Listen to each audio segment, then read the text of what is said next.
control of budget does not release money. It is a problem with the county government. So I want to ask, is it possible that when you are, as an officer who is in the county, sending us information on the budget, is it possible for you to be able to give a narrative of the money and submit that directly to the control of budget?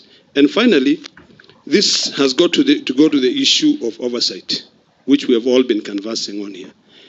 You remember that in the last Senate, we passed my bill, which is a county government accountability bill.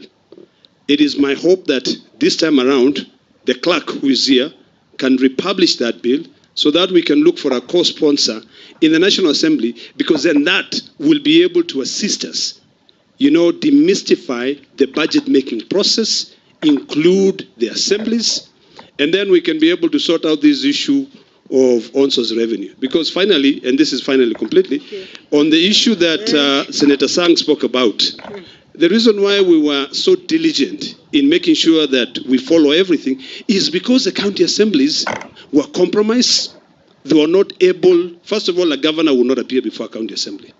It is the CCs who are appearing before the PAC committee of the county assembly. So by the time the Auditor General follows the Public Audit Act Section 35, when they come in, there's a lot of missing information. So I think when you go back to the Council of Governors, and I'm very happy that you know very well that the Senate is supposed to oversight on all funds. In fact, anyone who takes Section 109 of the Public Finance Management Act will be able to answer that. It's not quantum physics. So I think we can be able to help each other there. So the question to you is that, can you then be able to take that issue back to the Council of Governors so that we have a way of ensuring a fiduciary Thank you, Senator. Senator Alwale. Thank you. My brother, the issue you have raised about wasting time in the Committee of Public Accounts is real. I think there is room where the clerk can, if we supported him, receive your replies to the questions raised by the Auditor General. Then, because the clerk's office is well researched, they can synthesize the replies you brought and then raise points of interrogation that would then be tabled before the Public Accounts Committee so that it is systematic instead of wasting time on fueling of vehicles and washing cars and stuff. Thank you. I know that normally happens. My second point, which is also very short, is on the issue of oversight. Listening to the Senator of Kilifi, my brother-in-law, Richard, we should move away from there. The truth is that CDF and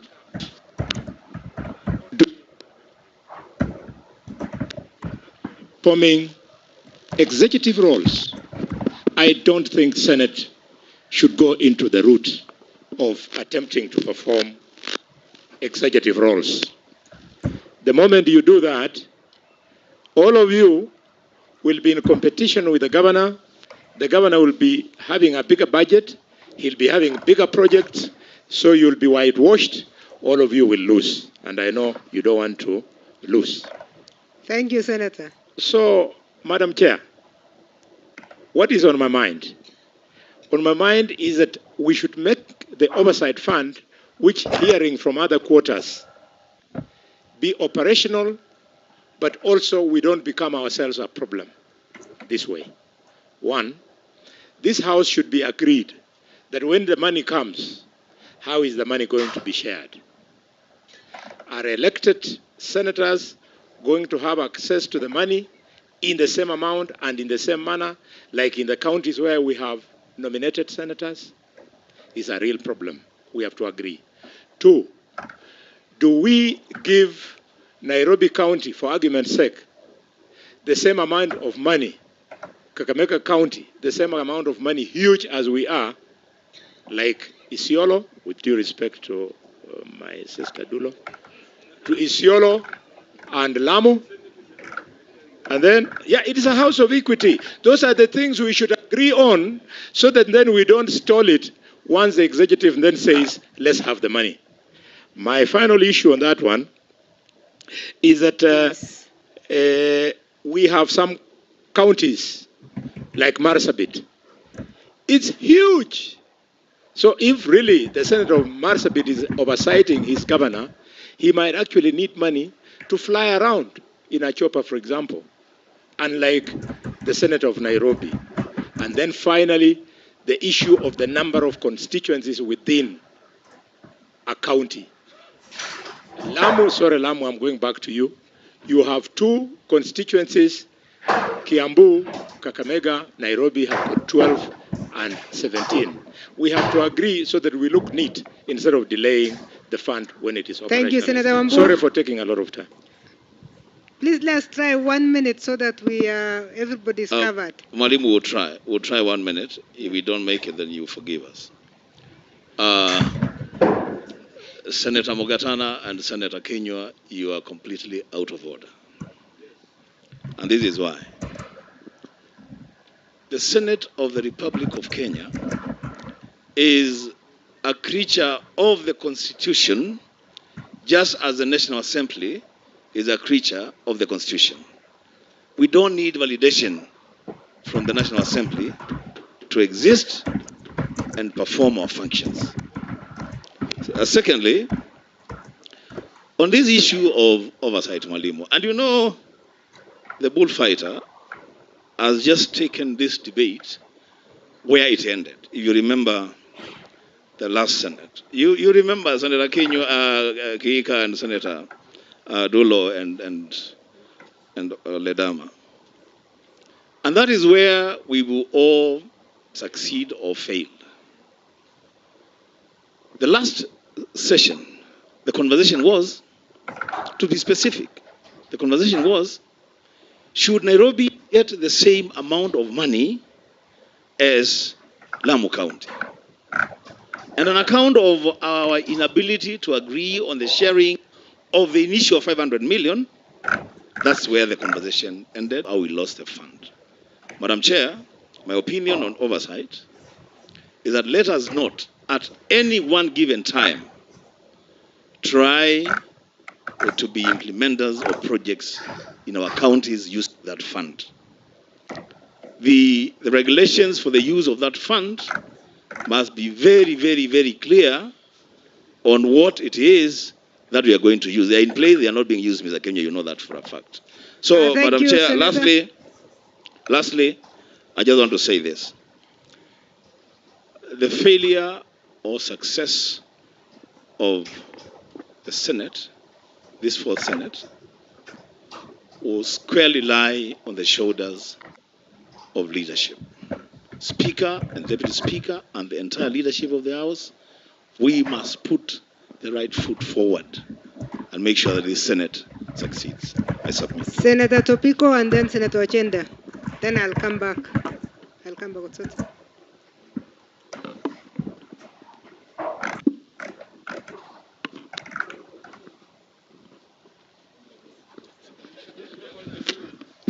Thank you. Thank you, Professor. I think Senator Topiko is very new. Yes, yes, I am. I'm brand new, Professor. Professor, thank you for the opportunity, and I will say this, and I'm surprised that some senators will doubt what the role of the Senate is, yet it is well defined in the Constitution that to protect and enhance and entrench devolution. I thought that's the work of the Senate, and it's all that they don't share with any other institution. And so I thought this is very clear. But Madam Professor, because I am one of the people coming from the National Assembly, joining the Senate, having done my 2 terms at the National Assembly, I want to say this about the oversight role, that the oversight role cuts across both houses. And because also in the National Assembly, this role has not been enabled, it has not been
Thank you very much. Thank you very much, Senator Mumo. And then behind Mumo is the senator from Nyeri. Yeah. Thank you, Chair of the session, and the panelists for very good presentations. 2 points for me. One of the points that I pick, which I think I also had picked, given my interest in devolution, is the need for the country to strengthen the intergovernmental relations across board. And I think that's the one area 10 years on that we have not done well. And we are competing. The different actors on devolution are competing instead of collaborating and cooperating, as was intended by the Constitution.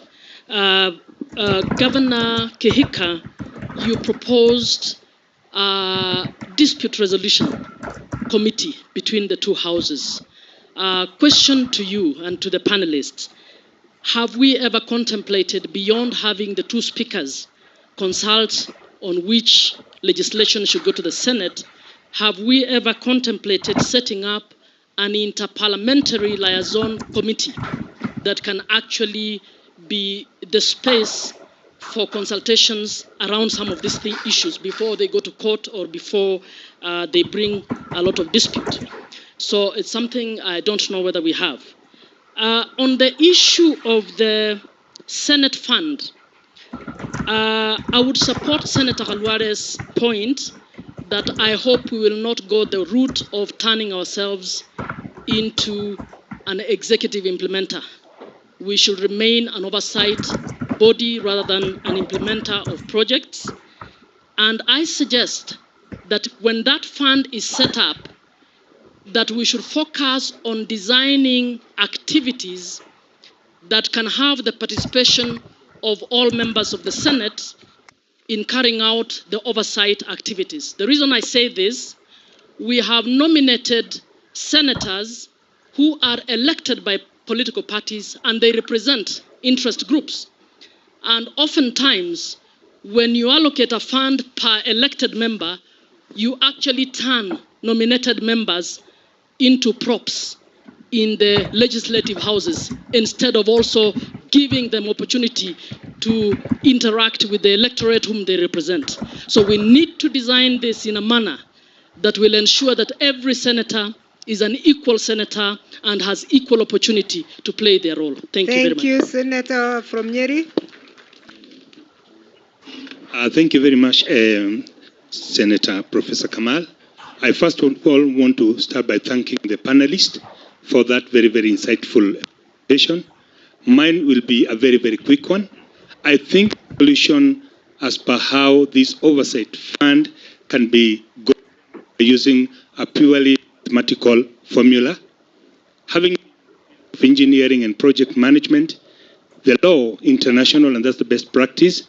You can apportion a certain percentage of the total project cost to monitoring and evaluation, as is done in the CDF. You can also, without looking at the recurrent expenditure, and that would solve Senator Alvarez's insight that which county gets what, because it would be based on the amount of development expenditure that is allocated to each county, and that would be quite mathematical and fair to everybody. Thank you, Chair. Thank you very much. I'm starting to forget the names. I know Senator Tuya is the one at the end, Senator in front in Olwoba. Start with her, please.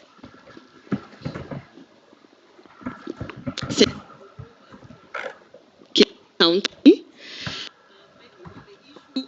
Nominated senators, they are all equal, and we are nominated under either agenda top-up, or we are nominated under, people with disability or marginalized groups.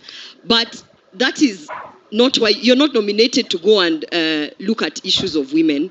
You're nominated to ensure that we either meet the 2/3, but your role there is the same as an elected senator. And one of the things that I have quickly learned is that there seems to be a difference between nominated and elected, to the extent that even when we are discussing now how the oversight fund is going to be distributed, you start wondering, I am from Kilifi County, nominated from Kilifi County. My county still has 9 constituencies. If at any one point there will be an oversight, as a nominated member from Kilifi County, same as my elected member from Kilifi County, we will be playing oversight of the same 9 constituencies.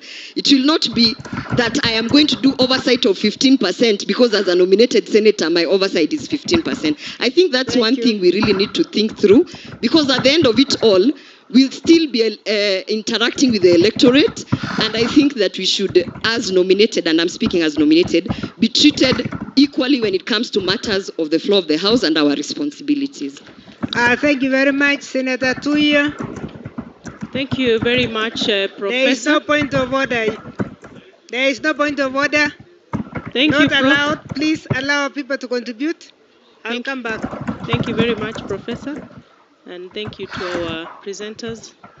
I'll be very brief.